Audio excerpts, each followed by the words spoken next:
Assalamualaikum warahmatullahi wabarakatuh. Good morning everybody and hello class.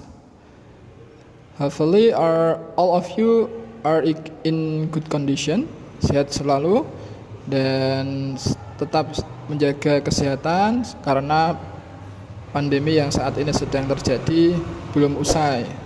Maka kita harus selalu mentaati protokol kesehatan yang sudah dicanangkan oleh pemerintah. Baik, for this occasion, we would like to study about report text. Pada kesempatan ini kita akan mempelajari materi baru yaitu tentang text report. Nah, kalian bisa buka buku kalian pada bab 3 yaitu tentang report text yang di situ juga tercantum sudah tertulis beberapa penjelasan terkait dengan materi report text yang akan kita pelajari pada pertemuan kali ini. Nah, do you know report text? Report text hampir mirip dengan teks deskriptif. Namun keduanya mempunyai perbedaan yang sangat mencolok, yang sangat penting dan yang akan kita kupas atau kita pelajari juga pada pertemuan kali ini. Nah, baik. Di sini saya akan mencoba menjelaskan sesuai dengan apa yang saya sampaikan di awal tadi. The material today is about report text atau text report. Nah, text report itu merupakan teks yang hampir sama dengan teks deskriptif yang sudah kalian pelajari di kelas 8. Sebagai permulaan, seperti biasanya, setiap jenis teks itu mempunyai tujuan atau mempunyai social function. Nah, sekarang what is the social function of report text atau apa tujuan dari report text itu atau text report? Text report berfungsi untuk to describe something in general, untuk menggambarkan sesuatu secara umum. Jadi kata kuncinya ada di kata to describe, untuk menggambarkan. Mungkin bisa kalian temukan pula to explain, untuk menjelaskan, atau to convey juga, kemudian menjelaskan sesuatu in general. Nah, ini juga menjadi kata kunci untuk report text yang artinya secara umum. Jadi, report text itu untuk menggambarkan sesuatu secara umum. Jadi, secara global penjelasan yang ada dalam text report tersebut. Jadi, tidak secara khusus.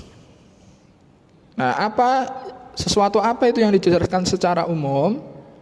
Meliputi fenomena. Yang pertama, fenomena alam yang biasanya dipakai sebagai contoh report text.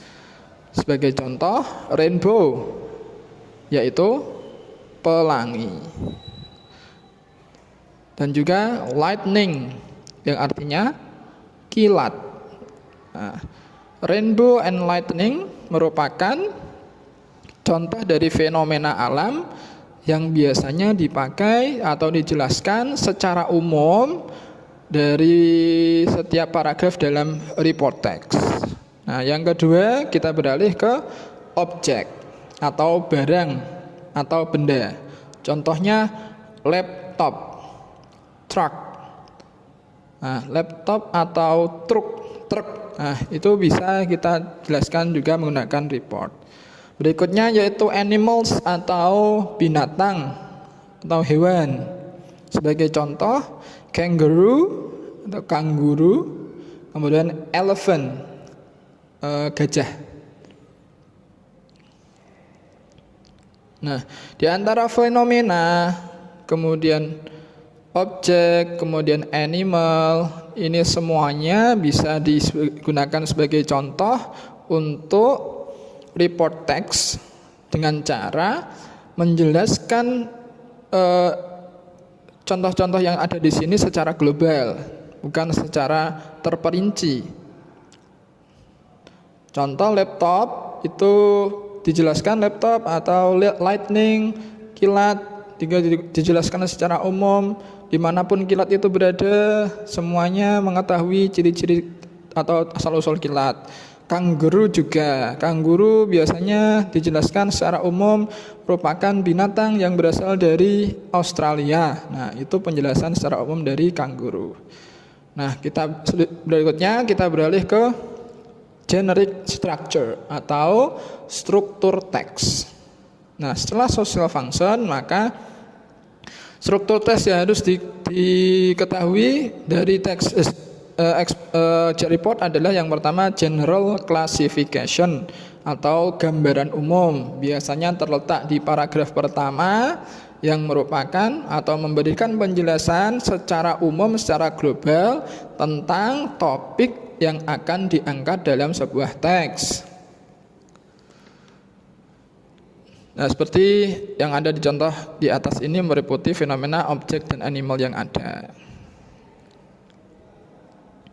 Nah, laptop merupakan sebuah perangkat elektronik yang digunakan untuk mempermudah kerja seseorang dalam hal pengetikan atau lain sebagainya. Nah, itu salah satu gambaran umum tentang laptop.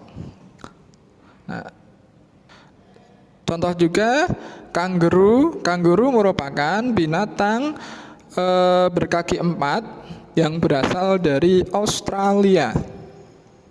Contoh gambaran umum tentang kanguru.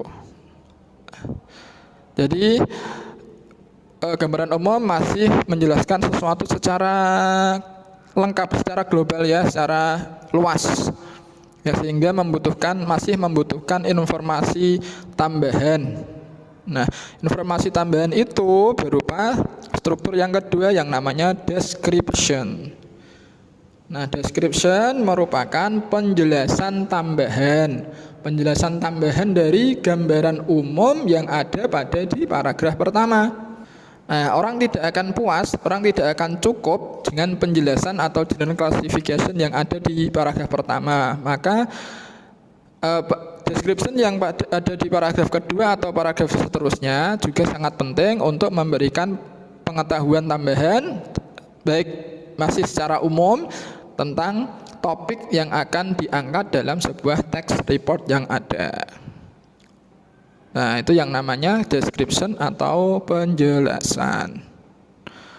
Penjelasan tentang apa yang ada di paragraf pertama yang merupakan gambaran umum atau general classification dari topik atau hal yang akan disajikan dalam sebuah text report.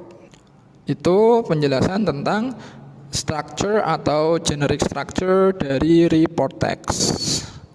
Ada general classification dan ada, sekali lagi saya ulang, general classification merupakan gambaran umum, letaknya di paragraf pertama. Kemudian general classification itu masih secara umum ya,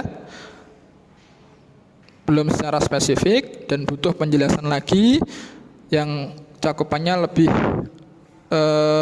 lengkap lagi, dan itu terletak pada di description atau penjelasan.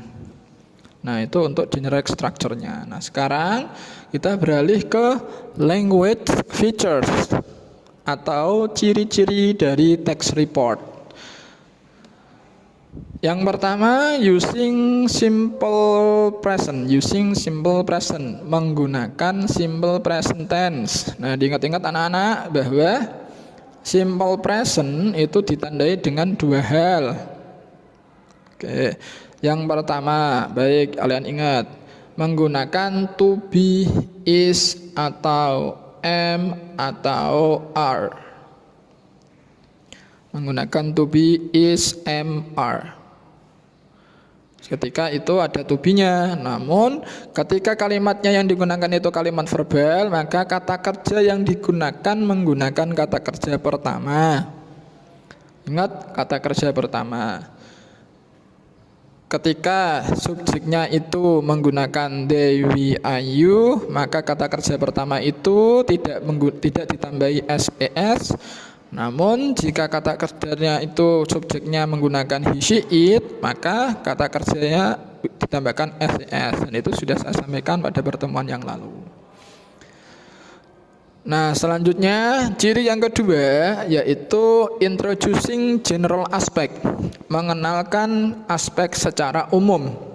Nah, ini sudah saya sampaikan tadi di awal, seperti halnya pada social function yang ada, menjelaskan atau menggambarkan sesuatu secara umum atau in general.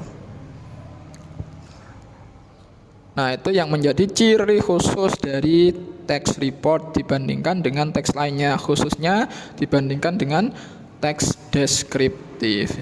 Saya ulang, text report kata kuncinya adalah menjelaskan sesuatu secara umum. Secara umum dalam pengertian penjelasan yang ada dalam teks report ini, penjelasannya mencakup sesuatu atau perihal yang cakupannya sangat luas. Nah, sekarang kita coba bandingkan antara teks report dan deskriptif seperti yang saya sampaikan di awal tadi. Nah, coba kalian perhatikan dengan seksama, kita coba ulas perbedaan antara teks report dan teks deskriptif. Nah, seperti yang saya sampaikan bahwa teks report sama teks deskriptif mempunyai persamaan, akan tetapi ada perbedaan yang sangat mencolok, yaitu teks report itu menjelaskan sesuatu secara umum, sedangkan deskriptif menjelaskan sesuatu secara khusus atau terperinci. Nah, umum dalam artian bisa digunakan istilah in general, secara umum. Oke, sedangkan khusus biasanya menggunakan istilah in specific. In specific, secara khusus atau secara terperinci. Nah, selanjutnya saya akan coba menyajikan sebuah contoh tentang sesuatu secara umum itu seperti apa contohnya. Nah, saya ambil contoh animals, yaitu cat. Cat artinya apa? Kucing, betul sekali. Nah, ketika kucing ini akan dibuat sebuah teks yang teksnya itu berbentuk teks report, maka sekali lagi kucing ini akan dijelaskan secara umum, secara meluas, secara global. Baik itu mulai dari paragraf pertama, paragraf kedua, bahkan sampai paragraf seterusnya, isinya masih mencakup tentang kucing secara umum. Sebagai contoh, kucing akan saya buatkan contoh kucing, teks yang berisi kucing yang mencakup penjelasan secara umum. Nah, baik. Yang pertama, general classification. General classification pada teks yang berjudul cat, saya buat cat is an animal, has 4 feet atau 4 legs, it's okay, and has fur. Nah, di sini kucing merupakan seekor binatang yang mempunyai 4 kaki dan berbulu. Nah, kalimat ini saya kira cakupannya masih sangat luas sekali. Dimanapun yang namanya kucing pasti mempunyai ciri yang sama seperti contoh yang saya buat, merupakan seekor binatang, kemudian punya 4 kaki dan juga berbulu. Nah, ini yang namanya general classification atau penggambaran secara umum dari cat pada paragraf pertama. Nah, selanjutnya tentang description akan saya buat masih penjelasan dari topik atau general classification yang ada dari paragraf 1 yang saya buat tadi. Nah, di sini akan ada informasi tambahan yang sifatnya masih umum juga.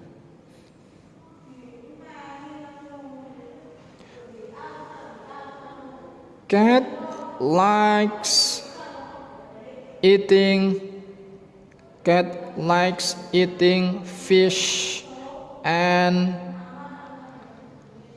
meat. Nah, penjelasan yang pertama, cat likes eating fish and meat. Cat likes eating fish and meat. Kucing pada umumnya itu suka makan ikan dan daging. Nah, informasi tambahnya dari paragraf pertama, kucing juga biasanya suka makan ikan dan daging. Ini berlaku dimanapun kucing itu berada. Nah, semua orang mengetahui tentang hal ini. Nah, selanjutnya saya buat lagi, it is a carnivore, karena diketahui bahwa kucing itu seekor karnivora, yaitu pemakan daging. Nah, selanjutnya, cat also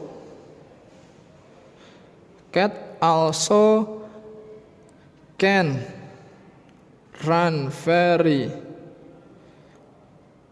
fast. Kucing juga dapat berlari sangat cepat. To catch, untuk menangkap. A mouse, untuk menangkap seekor tikus. Masih sama gambaran umum tentang kucing, sangat terkenal sekali, sangat umum atau sangat lazim sekali bahwa kucing itu musuhnya tikus, dan dia dapat berlari sangat cepat untuk menangkap seekor tikus. Nah, ini merupakan informasi tambahan atau penjelasan dari paragraf pertama yang kita sebut description. Nah, paragraf kedua ini kita namakan description, penjelasan tentang topik utama atau general classification yang ada. Nah, sekarang kita bandingkan dengan teks deskriptif. Masih kita menggunakan contoh tentang kucing, yaitu cat. Namun, karena deskriptif ini menjelaskan sesuatu hal secara khusus atau spesifik, saya ambil contoh biar gampang kalian mencermati. My cat, kucingku. Nah, di sini sudah ada penjelasan secara khusus. Nah, nanti teks yang berjudul My Cat ini penjelasannya pasti secara khusus, karena di sini sudah muncul pengkhususan, yaitu kucing yang saya punyai. Kucingku, bukan kucing yang lainnya. Nah, saya buat contoh, my cat is called Cathy. Kucing saya bernama Cathy. Ini hanya kucing saya saja yang namanya Cathy. Tidak semua kucing dikasih nama Cathy, karena terserah orang yang mempunyainya.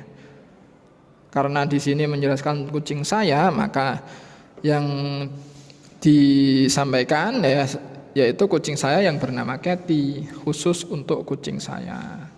Nah, berarti ini sudah mulai ada penjelasan secara khusus, tidak sama dengan yang contoh dari teks report yang sudah saya sampaikan sebelumnya.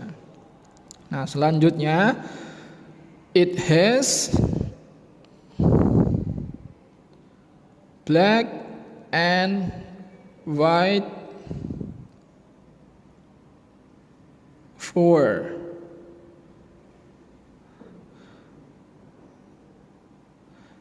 Dia mempunyai bulu berwarna hitam dan putih.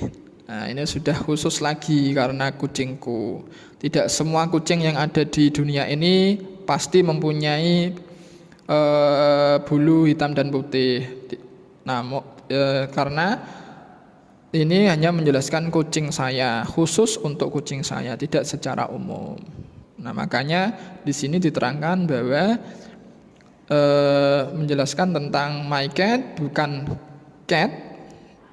Kalau yang cat itu secara umum kucing, nah sedangkan my cat itu secara khusus hanya untuk kucingku saja yang kalian nanti terangkan dalam teks tersebut, dalam teks yang kalian buat. Nah, itu perbedaan antara text report dan deskriptif. Yang saya ulangi lagi, report itu secara penjelasannya secara umum atau penggambarannya secara umum, baik mulai dari paragraf 1, 2, dan 3 secara keseluruhan, menjelaskan secara umum. Sedangkan teks deskriptif itu menggambarkan atau menjelaskan sesuatu secara khusus, in specific. Jadi isi teksnya nanti penjelasan tentang ciri-ciri sesuatu secara khusus, tidak seperti dalam teks report. Nah, berikutnya silahkan let's open your book on page 31. Buka buku kalian halaman 31. Di situ ada contoh dari teks report, yaitu yang berjudul kangguru, yang artinya kanguru. Nah, sudah ya, kalian sudah dapat. Di situ kalian bisa melihat contoh dari teks tersebut. Nah, di situ ada paragraf pertama berbunyi, kangaroos are animal found only in Australia. Kanguru merupakan binatang yang hanya bisa ditemukan di Australia. Nah, ini yang namanya general classification, yaitu gambaran umum tentang topik yang akan diangkat dalam sebuah teks. Di sini berhubung kangaroos atau kanguru, gambaran umum yang digunakan merupakan binatang yang hanya ditemukan di Australia. Nah, selanjutnya, although it has smaller relative called wallabies, which live on the Australian island of Tasmania and also in New Guinea.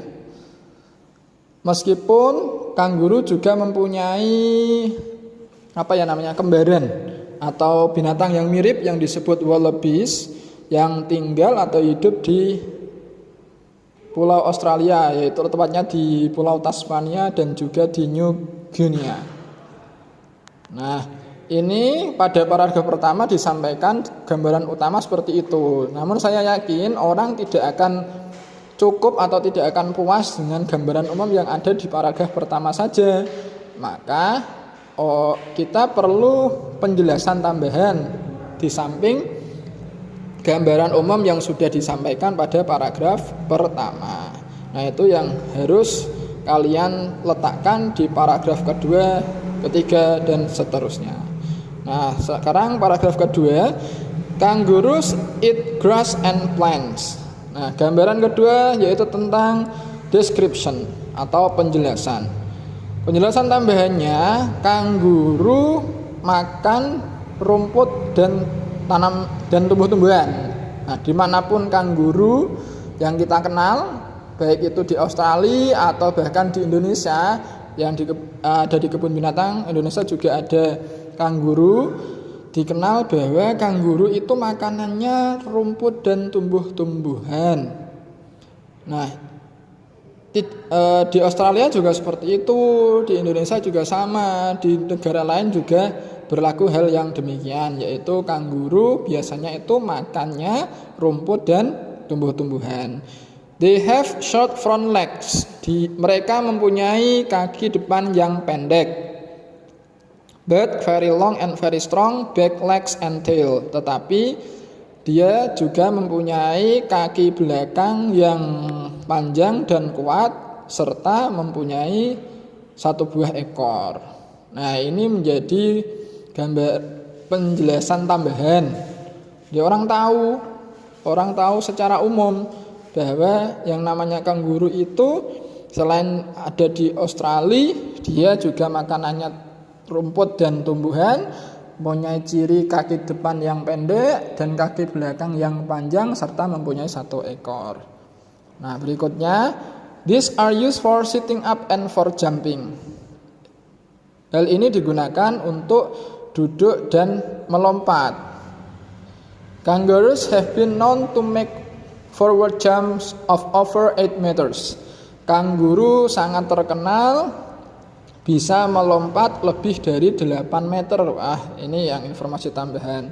Pada umumnya kanguru itu bisa melompat sangat tinggi, lebih dari 8 meter. And leap across fences more than 3 meters high. dan bisa melompat pagar yang tingginya lebih dari 3 meter. They can also run at speeds of over 45 kilometers per hour. Mereka juga bisa berlari sangat cepat dengan kecepatan melebihi 45 km per jam.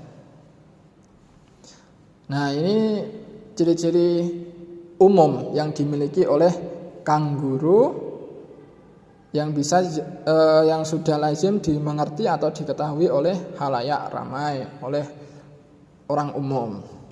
Nah, selanjutnya pada paragraf ketiga, the larger kangaroos are the great gray kangaroo and the red kangaroo.